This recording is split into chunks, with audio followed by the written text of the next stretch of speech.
I was raised in an animal sanctuary and looked after Bengal eagle owls and lots of other less fortunate animals that other people wouldn't particularly want to have in their collection. So I was brought in an animal sanctuary. When Resonance FM started, which is an arts radio station, Stuart Lee, who I used to do comedy with, said, you should do a nature show, a surrealist nature show, which I did for 4 years.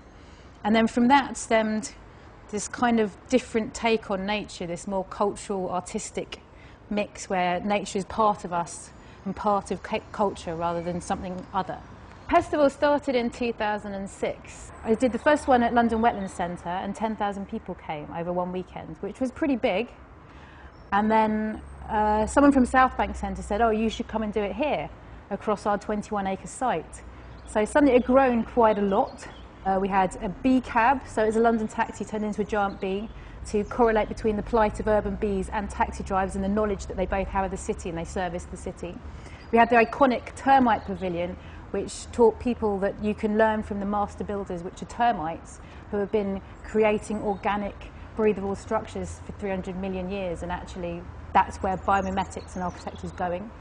We had Robin Hitchcock with his insect-related tunes. Robin Ince did a whole evening of insect comedy. So there was a lot, and Graham Coxon from Blur even turned up and played insect tunes. If you think of Paris, and you're the left bank of the Seine, and you've got all the artists living there, and it's known as this artist colony, then what we're creating here at London Zoo in Camden, of all places, along the canal is the North Bank. So we're going to, over the next 3 years, invite artists to create work on the North Bank that relates to the natural environment in which we are, and also the animals and the science research at the zoo.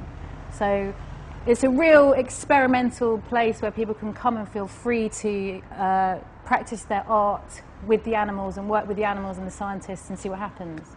If you meet someone that's an enthusiast, a little bit of that magic's catching.